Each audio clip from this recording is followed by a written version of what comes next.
জয় শ্রীকৃষ্ণ, রাধে রাধে। নমস্কার বন্ধুরা, সনাতনী পম্পা ইউটিউব চ্যানেলে আপনাদের সকলকে জানাই স্বাগত।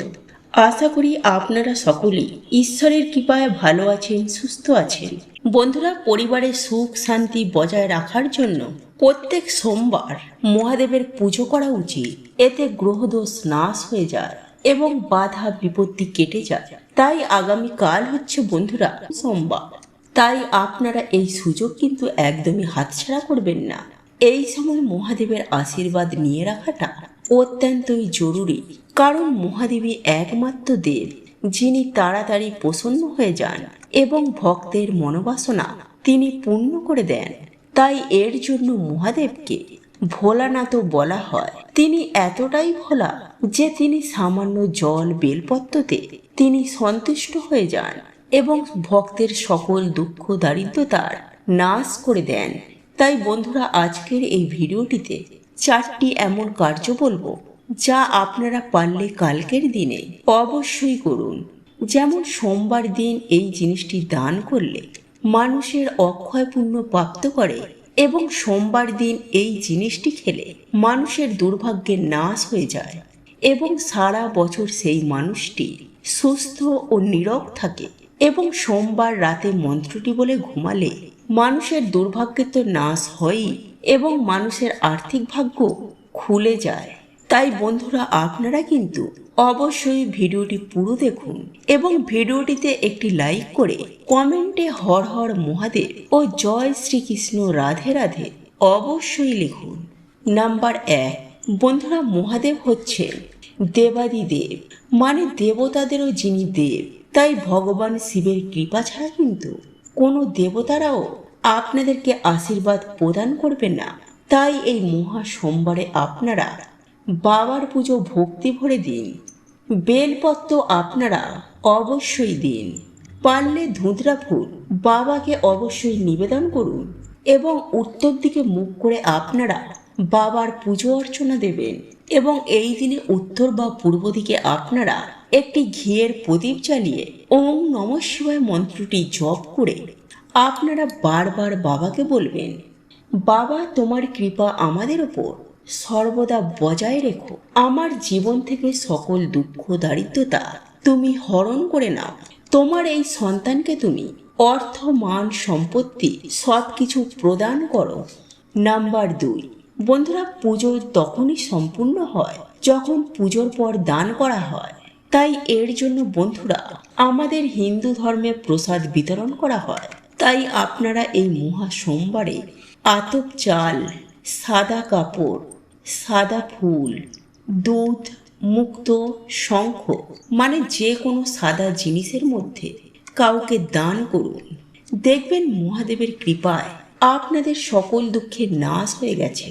নাম্বার 3, বন্ধুরা, যদি আপনারা এই দিন ব্রত রাখতে পারেন তাহলে তো খুবই ভালো।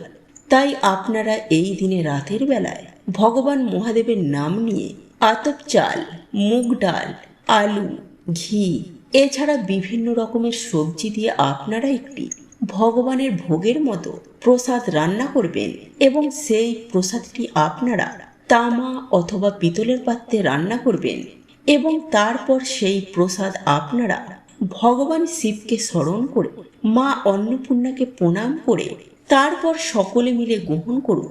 কিন্তু ভুলেও বন্ধুরা আপনারা এই দিনে মদ, মাংস, পেঁয়াজ, রসুন, মানে কোনো রকমের আমিষ জাতীয় খাবার একদমই খাবেন না, যদি আপনারা এই দিন ব্রতের ফল পেতে চান। এছাড়াও বন্ধুরা আপনারা এই দিন সামান্য হলো শ্রীফল, যাকে আপনারা নারিকেল বলেন, তা গ্রহণ করুন। এতে বন্ধুরা মানুষের আর্থিক ভাগ্য খুলে যায়। নাম্বার 4, এরপর বন্ধুরা আপনারা রাতের বেলায় ঘুমানোর আগে যে মন্ত্রটি বলে ঘুমাবেন তা হলো ওং হিং ক্রিং নমো নমঃ। বন্ধুরা এই মন্ত্রটি আপনারা 11 বার, 21 বার, 51 বার বা 108 বার জপ করবেন এবং জপ করার সময় বন্ধুরা যেন আপনাদের হৃদয়ে মহাদেবের জন্য ভক্তি থাকে। তাহলেই বন্ধুরা আপনারা দেখবেন যে আপনার জীবনে মহাদেবের কৃপায় সকল দুর্ভাগ্য দারিদ্রতা এবং সকল বাধা বিপত্তি নাশ হয়ে গেছে। ওম নমঃ শিবায়, ওম নমঃ শিবায়, ওম নমঃ শিবায়। বন্ধুরা, এই পবিত্র মাসে আপনারা একবার হলেও স্মরণ করুন ভগবান শিবের এই অছক মন্ত্র, যাকে শিব গায়ত্রী মন্ত্র বলা হয়। এই মাসে বন্ধুরা ভগবানের এই অছক মন্ত্র স্মরণ করলে মানুষের গ্রহদোষ, অর্থকষ্ট, কালসর্পদোষ, এমন নানা রকম বাধা বিপত্তি মহাদেব নিমিষেই নাশ করে দেন।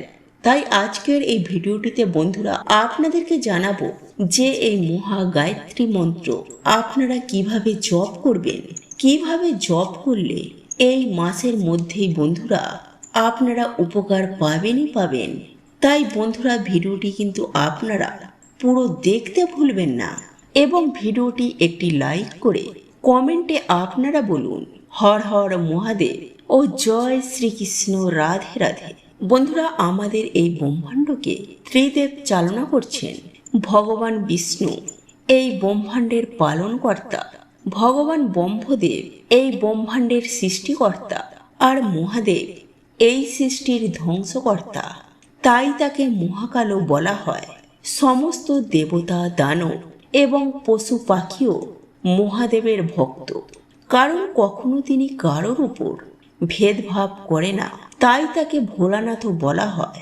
প্রভু এতটাই ভোলা যে সামান্য জল ও বেলপত্র দিয়ে যদি আমাদের মনোবাসনা বলে ভগবানের অভিষেক করি, তাহলে মহাদেব তা পূর্ণ করে দেন। মানা হয় বাবার নামে যদি কোনো ব্যক্তি 16 সোমবার ব্রত রাখেন, তাহলে সেই ব্যক্তির মনোবাসনা অবশ্যই পূর্ণ হয়ে যায়। বড় বড় বাধা, বড় বড় দুর্ভাগ্য বাবা নিমিষেই নাশ করে দেয়। কিন্তু যারা বন্ধুরা আপনারা এই 16 সোমবারের ব্রত রাখতে পারছেন না, তারা এই মাসে অবশ্যই কিন্তু একদিন হলেও একটি বার ব্রত রাখুন। এতে নিজেরাই বন্ধুরা আপনারা দেখবেন যে কি চমৎকারটা আপনাদের সাথে ঘটছে। সারা বছর আপনারা কেমন সৌভাগ্যে কাটাচ্ছেন। তাই যেই দিন বন্ধুরা আপনারা এই ব্রত রাখছেন, সেই দিন অবশ্যই কিন্তু বন্ধুরা আপনারা ব্রহ্ম মুহূর্তে ঘুম থেকে উঠুন। এরপর স্নান করে আপনারা পরিষ্কার জামা কাপড় পরে পুজোর ঘর বা নিরিবিলি কোনো জায়গায় গিয়ে আপনারা ভগবানের ধ্যান করুন এবং সংকল্প নিন যে এই ব্রত চলাকালীন আপনারা ব্রহ্মচর্যের পালন করবেন। তারপর ধ্যান হয়ে যাওয়ার পর আপনারা বাড়িতে বা মন্দিরে ভগবান শিবের পুজো বা রুদ্র অভিষেক করুন। ভগবানের প্রিয় ফল, ভগবানের প্রিয় ফুল, গঙ্গা জল, বেলপত্র ও কাঁচা দুধ দিয়ে ভগবানের আরাধনা করুন। এরপর এই দিনে আপনারা যে কোনো ধরনের সাদা জিনিস বা সাদা বস্ত্র বা শঙ্খ কোনো গরিব দুঃখীকে আপনারা দান করুন। তাই বন্ধুরা সব কিছু হয়ে যাওয়ার পর আপনারা এই দিনে অবশ্যই ভগবানের মহামৃত্যুঞ্জয় মন্ত্র আপনারা পাঠ করুন বা শ্রবণ করুন এবং তারপর আপনারা ভগবানের আরতি করে এই ব্রত সম্পূর্ণ করুন। তাই বন্ধুরা আগামীকাল সোমবার, এই মাসের বড় সোমবারে এইভাবে বন্ধুরা আপনারা একটিবার বাবার আরাধনা করে দেখুন। দেখবেন যে বাবা এতটাই ভোলা যে আপনাদের মনোবাসনা বাবা অবশ্যই পূর্ণ করে দেবে। এবং যারা বন্ধুরা আপনারা বহুদিন ধরে অর্থকষ্টে ভুগছেন, তারা যদি এই মাসে সামান্য বেদানার রস দিয়ে শিবলিঙ্গের অভিষেক করাতে পারেন, তাহলে অবশ্যই বন্ধুরা আপনারা এই অর্থ কষ্ট থেকে বেরিয়ে আসবেন। এবং যেসব পরিবারে রোগ ব্যাধি নিত্য ঘিরে রয়েছে, তারা যদি বন্ধুরা এই মাসে জলে কালো তিল মিশিয়ে তা দিয়ে শিবলিঙ্গের অভিষেক করাতে পারেন, তাহলে অবশ্যই বন্ধুরা আপনারা এই সমস্যা থেকেও বাইরে বেরিয়ে আসতে পারবেন। এই দিনে বন্ধুরা আপনারা কোনো রকমের কিছু তামসিক খাবার খাবেন না। আর এই মাসে আপনারা সকালে ঘুম থেকে উঠে যেই মন্ত্রটি আপনারা স্মরণ করবেন, তা হলো ভগবান শিবের গায়ত্রী মন্ত্র। এছাড়াও স্নান করে আপনারা সন্ধ্যাবেলাতেও আপনারা এই মন্ত্রটি জপ করতে পারেন। এতে 7 দিনের মধ্যেই বন্ধুরা আপনারা উপকার পাবেনই পাবেন। আর তা হচ্ছে ওং তাৎ পুরুষায় ভিদময়ে মহাদেবায় ধীমহি তন্ন রুদ্র প্রচোদয়া। জয় শ্রীকৃষ্ণ, রাধে রাধে। বন্ধুরা, আজকের এই ভিডিওটি যদি আপনাদের পছন্দ হয়ে থাকে তাহলে ভিডিওটি লাইক করুন, কমেন্ট করুন এবং বন্ধুদের সাথে শেয়ার অবশ্যই করুন। মনে রাখবেন, আপনার একটি শেয়ার অনেক মানুষকে উপকৃত করতে পারে। আপনি যদি সনাতনী পম্পা ইউটিউব চ্যানেলে এখনো পর্যন্ত নতুন হয়ে থাকেন তাহলে চ্যানেলটি অবশ্যই সাবস্ক্রাইব করবেন এবং পাশে থাকা নোটিফিকেশন বেল আইকনটি ক্লিক করবেন। এইরূপ নিত্য নতুন ভিডিও সবার আগে দেখার জন্য ঈশ্বর আপনার মঙ্গল করুন। আপনি সুস্থ থাকুন, ভালো থাকুন।